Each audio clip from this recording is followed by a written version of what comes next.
2023 is coming to an end, and thank God. What a weird year for us creatives. I didn't have nearly as many shoots as I wanted. I ended up spending more time working my job that I don't really like than doing the job that I do really like, and that's neither here nor there.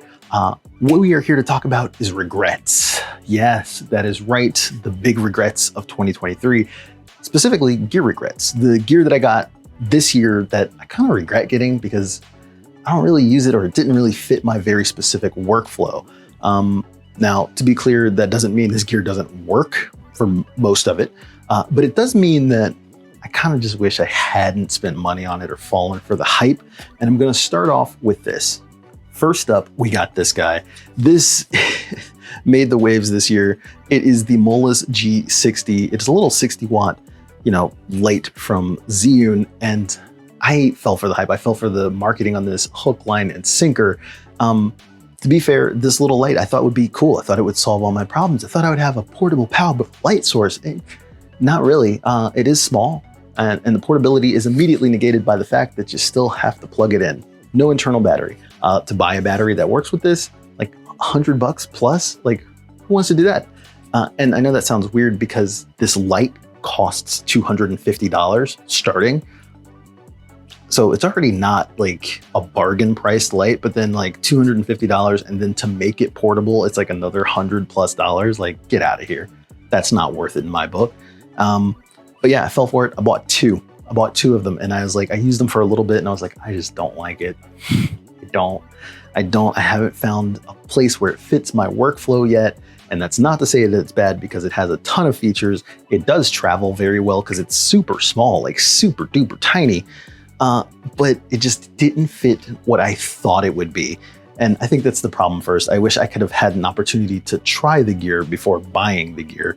And I fell for the marketing on this one. What I recommend instead is actually cheaper by a magnitude. It's actually cheaper by a lot. First up, the super cheap option is this bad boy by Ulanzi. This thing is the LT028. Very cool little light. It's a little bit bigger than the Zhiyun. It's 40 watts rather than 60, but it does have a self-contained battery. So, after a few seconds, the light kicks on, and if it'll kick on, are you on? Oh my God, it's on 0%. It is on, but boom, there you go. The light is super bright, stupid bright. It works well. I've used this a lot for like real estate walkthroughs because I can take this with me on a light stand and just aim it in a corner, or I can even attach it to my rig because it's that light. Very neat, but it does have some things that I'm like, it's got me scratching my head a little bit. One, it feels too light. Now, if you know what that means in professional gear, it means that they might have cheaped out somewhere on the build quality, and I'm not sure where. So I'm pretty wary of this. Sometimes I'm like, I don't want to drop it because it feels plastic. It feels like it's gonna hit the ground and explode into a million pieces. So I don't really travel with it that much, but when I do, I try to be careful with it. The thing is, this came in at $80 on sale. So $80 is a lot better than $250, and it does what I want it to. So it's fitting my workflow. Is it a better light? Yes and no, because it works for me, but it's technically not better on paper. But the light that is really better on paper and in practical use is this. Oh my, this is the RC60B by SmallRig. And SmallRig really hit it out of the park with this one. This one, not only is it powerful, not only does it have the features that you need, it is built, it's a little more robust. It comes with the accessories you need, so you don't have to spend extra for it. I gotta be honest, SmallRig, you guys have a hit on your hands, and I hope they continue to capitalize on this form factor. I hope we get more lights in this kind of lineup, because this thing is fantastic. I love this light. Now, this is a little less budget friendly. The Ulanzi is $80, and I actually really like it and probably recommend that one. Get the Ulanzi. You can get small, you can get small rigs. You can get small soft boxes for it. You can get small accessories for it. Ulanzi has like a whole like ecosystem they're building around it, which I think is cool. SmallRig, I hope you're doing the same thing, because this is a great light.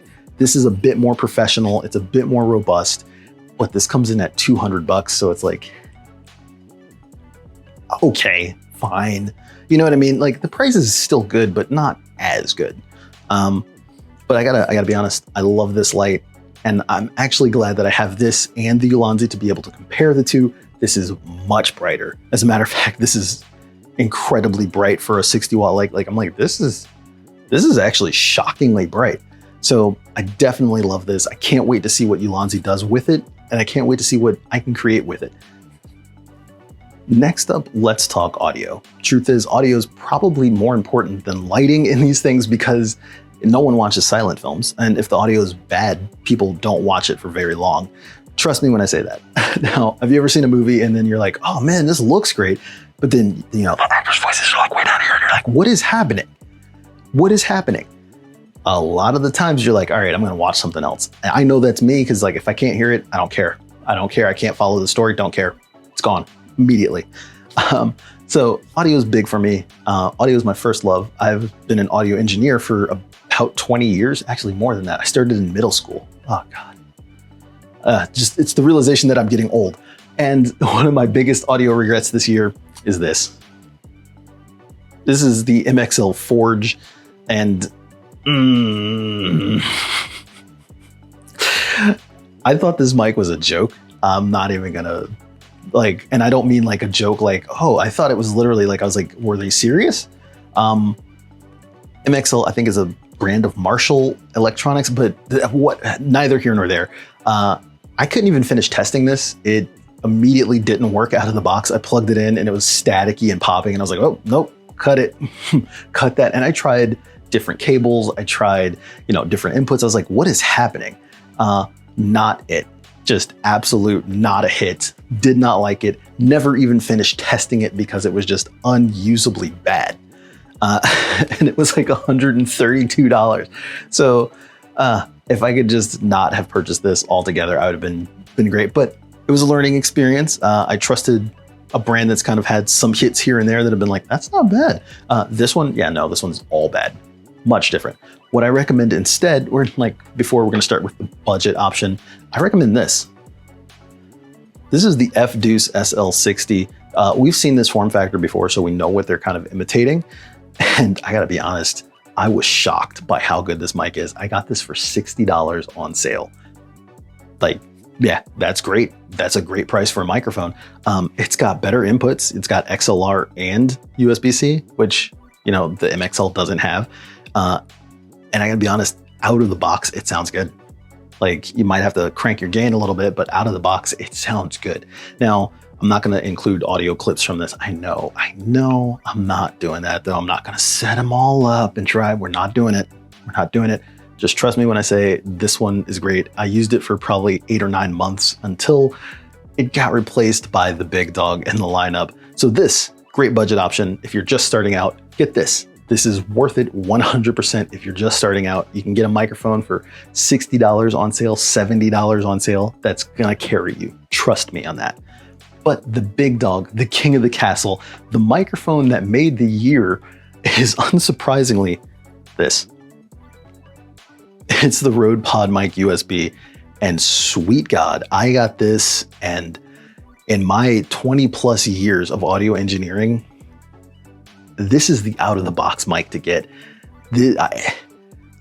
You kind of set up these workflows and you're like, oh, this is how I'm going to process. You do that because you get used to fixing pretty common issues with microphones. I had none of those with this. I tried to EQ it, run it through my standard setup, and it didn't make it better. I was like, this is great. Out of the box, this is the perfect microphone. That's a full stop. It's not budget friendly though. I want to say this thing was like $200 or $300.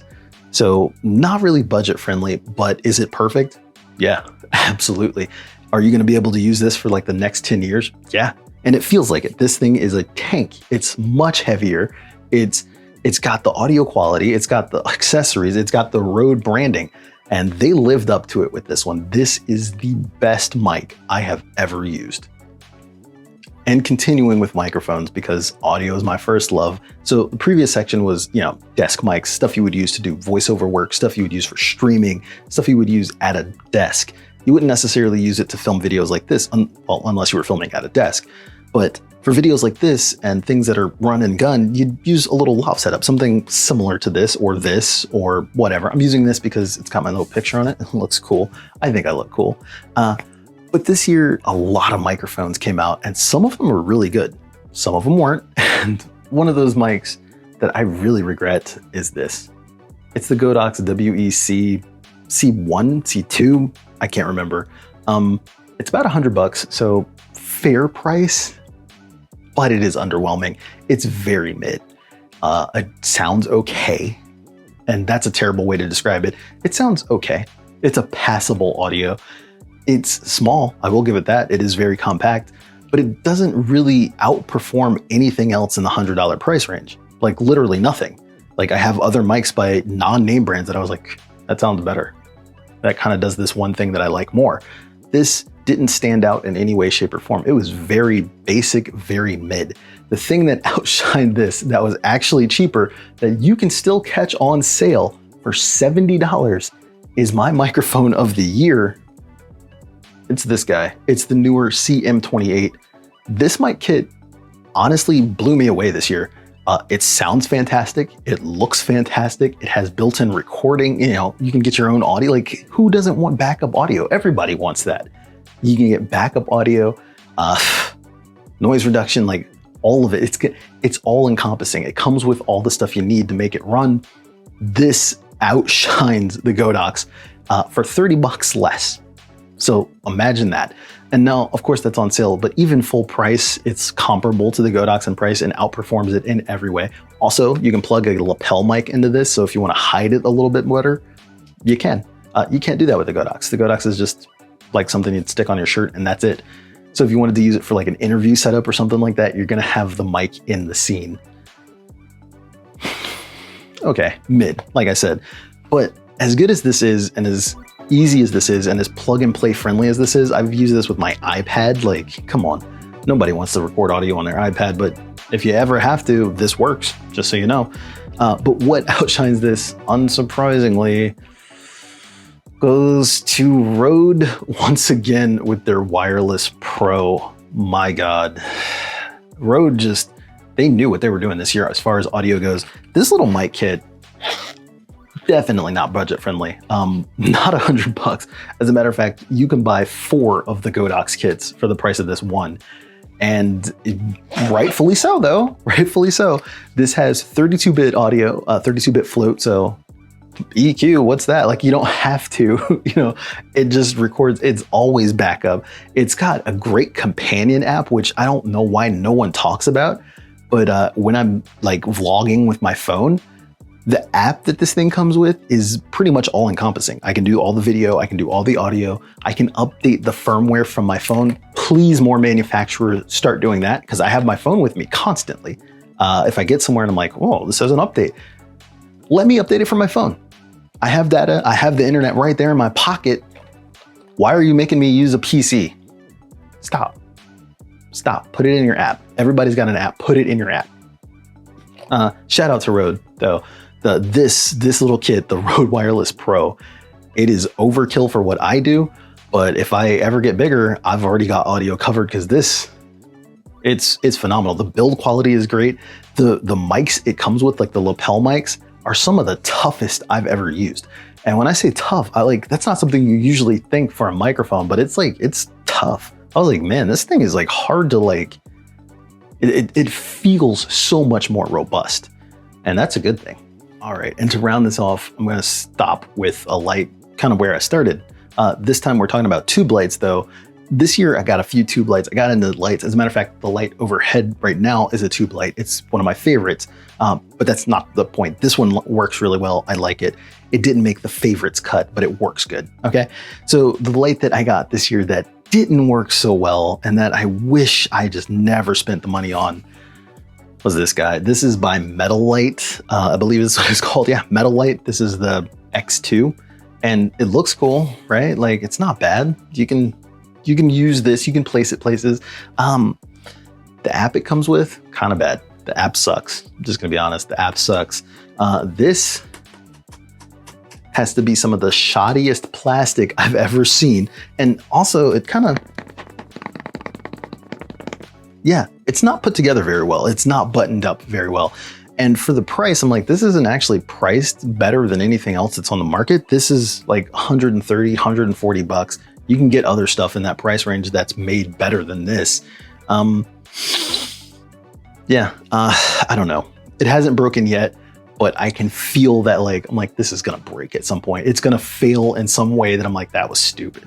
Like I can feel it. It feels that way. And I just feel like for the price, they cheaped out on some things that they shouldn't have.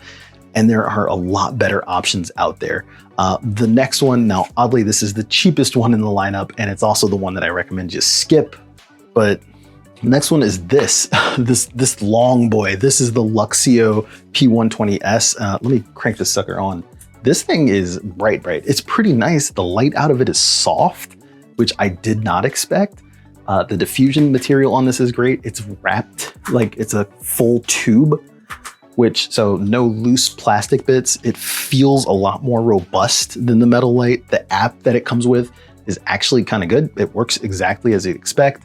So this one I got on sale. I want to say it had like a coupon for like $50 off or something. So it came down to like $160.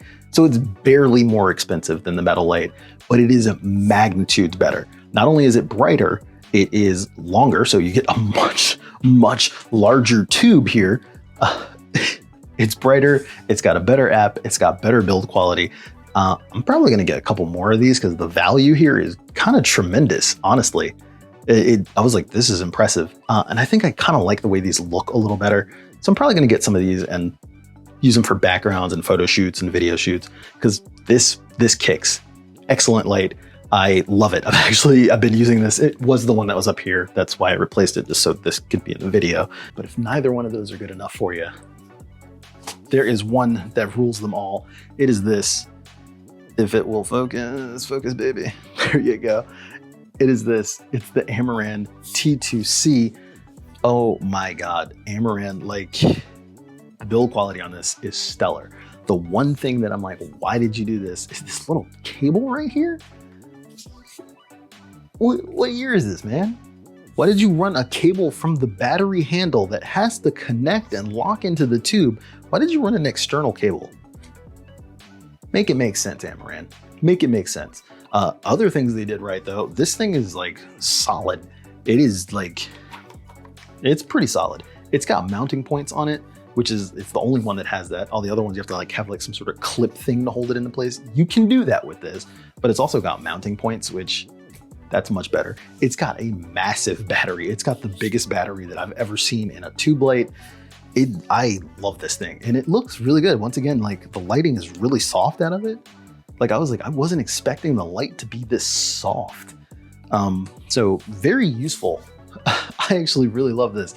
This one is significantly more expensive though. I want to say this thing was like $270 on sale for a 2-foot tube. So not really like, it's not bad, but not like the other ones. But this one is king of the castle. It's strong. This light is strong. And Amaran I gotta be honest, their app is the best one. It is. I've used a ton of them. Theirs is the best one. So if you're looking for a full system, I'd suggest the Amaran because they have the most fleshed out entire lineup. It is great. Anyway, those are the gears purchases that I made this year that I'm like, oh, that was cool. Some of them I really regret because I'm like, this did not work out like I thought, or it didn't fit my workflow. And some of the things that I'm like, you should get this instead. If it requires you saving up a little bit more or waiting a little longer, just do that. Trust me, you won't regret it. Anyway, Stephen E, Glass Avenue. Peace.